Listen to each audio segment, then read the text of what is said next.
pada bertamu. Teman-teman, pertanyaan-pertanyaan ini kan random ya kan, tidak direncanakan, dan ini menggambarkan keseriusan kepedulian, karena semua yang ditanyakan ini dari aspek konseptual sampai yang aplikatif yang sangat sederhana, seperti bagaimana menunjukkan rasa cinta, bagaimana mengelola sampah, itu kan aspek teknis itu, tapi itu semua menunjukkan spektrum kepedulian yang tinggi. Nah, saya ingin jawab ini sebagai satu rangkaian, tapi bukan per pertanyaan berbasis orang, tapi per topik. Karena sebabnya kenapa lebih banyak nggak apa-apa, toh saya jawabnya per cluster topik gitu. Jadi pertama tadi Cut Afrina membicarakan tentang gimana nih man, kalau saya dapat tugas mengelola ibu kota, mau mengelola kemarin nggak boleh. Iya, baru mau mengelola kemarin nggak boleh gitu. Enggak, mau ikut pilkada aja nggak boleh gitu. Kan belum nggak boleh. Nah, tapi kalau nih ya pertanyaan, tapi ini kan juga selaras pertanyaan itu dengan yang disampaikan Bung Hengki tadi. Kenapa nih pemerintah kok selalu ujung-ujungnya memprioritaskan aktivitas-aktivitas yang mengalahkan pada ekologi kan? Ngalahin ekologi lagi gitu. Lalu Gufron dari bicara tentang bagaimana approach teknokratik itu link dengan apakah local wisdom, apakah itu adalah pengalaman masyarakat setempat gitu ya. Teman-teman, ini satu pertanyaan dalam sebenarnya.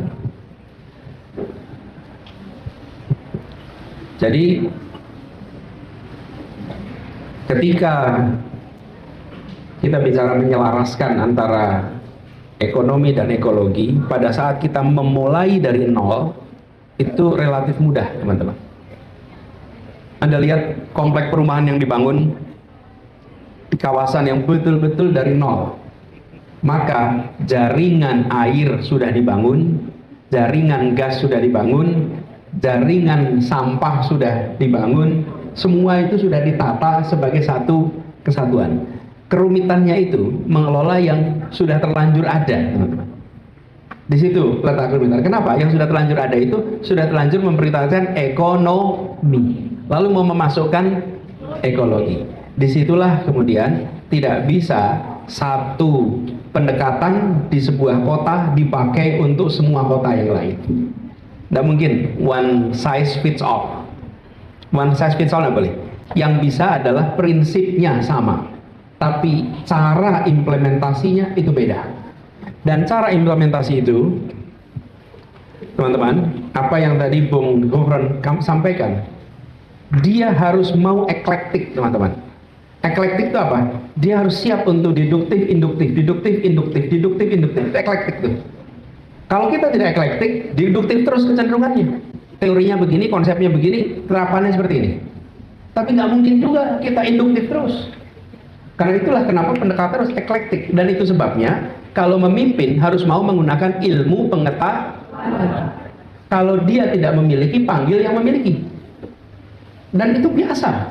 Pak Harto adalah seorang tentara, pengalamannya pengalaman militer. Ketika beliau memimpin, ya tentu saja dia panggil ekonom, teknokrat.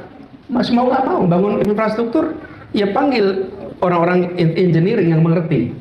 Nah, kepemimpinan yang menyelaraskan ekonomi dan ekologi adalah kepemimpinan yang terbuka pikirannya.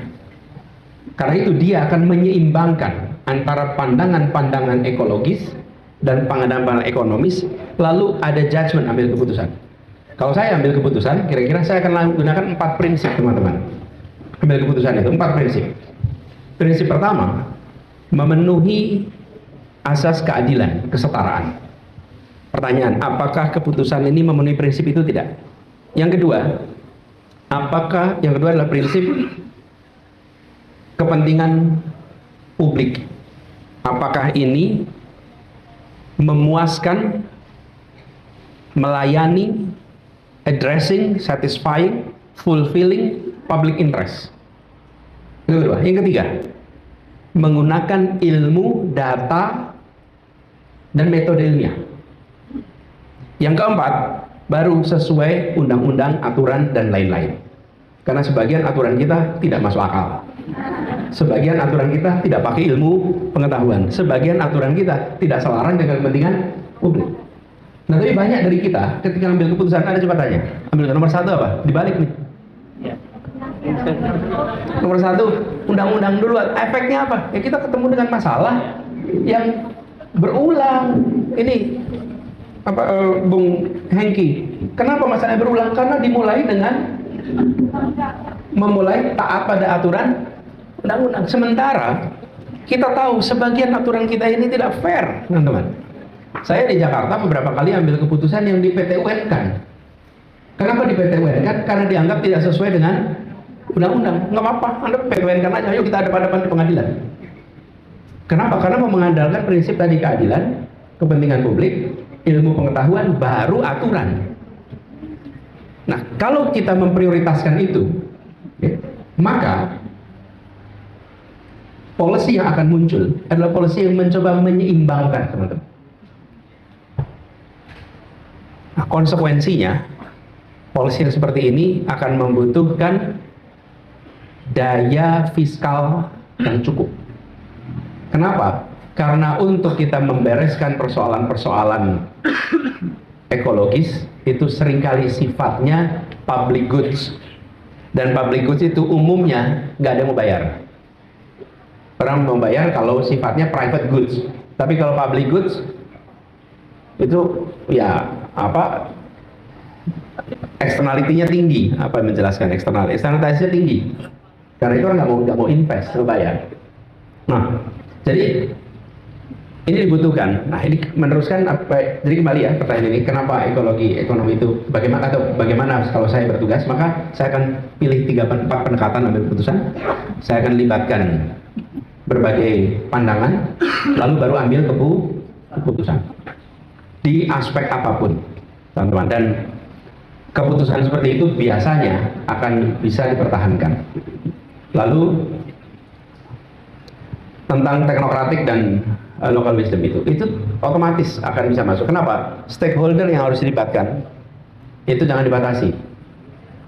Menurut hemat kami, lakukan perdebatan sebelum keputusan. Jangan buat keputusan lalu nunggu ada yang debat nggak nih? Kalau debat rame, baru kita koreksi. Kalau anteng-anteng aja, kita jalan terus. Kita tuh punya kecenderungan putuskan dulu, tunggu viral nggak dia? Cek sound. Seringkali soundnya jeblok, mas itu. Jadi siapa sih yang melibatkan, teman-teman?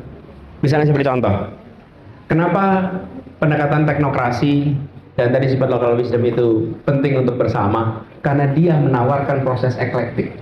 Teknokratik kecenderungannya deduktif, local wisdom kecenderungannya induktif. Dan disitulah proses eklektik itu akan terjadi. Nah, kalau itu terjadi, yang untung siapa? Pengambil keputusan dan publik. Itu yang menurut saya harus dikerjakan. Tapi itu menantang. Kenapa? Karena diksinya bisa beda, vocabulary-nya lain, sehingga perdebatan dan diskusi itu bisa panjang. Kami di Jakarta menata kampung itu melibatkan satu, para ahli kampung sebagai orang-orang yang mengerti kampung, itu teknokratik pendekatannya. Yang kedua, warga kampung. Nah, ini local wisdom tuh. Yang ketiga, negara yang pegang, negara itu maksudnya kita, pemerintah yang punya kewenangan. Lalu keempat, fasilitator yang membuat tiga ini bisa ngobrol bareng. Kalau fasilitatornya juga negara, nah itu nggak fair. Negara itu paling seneng bikin dialog, tapi dia sendiri yang pegang keputusan. Nah, ya nggak fair. Betul nggak? Jadi harus ada fasilitator. Fasilitatornya harus fair, menempatkan, you pegang kewenangan, tapi dia punya local wisdom. You punya local wisdom, tapi dia punya kewenangan. Dan dia punya kewenangan keilmuan. Itu ketika tiga itu berdialog, apa yang terjadi? Panjang debatnya. Tapi begitu ketemu kesepakatan, kesepakatannya solid. Solid. Nggak lagi perdebatan. Solid. Nah, itu ya teman-teman. Kemudian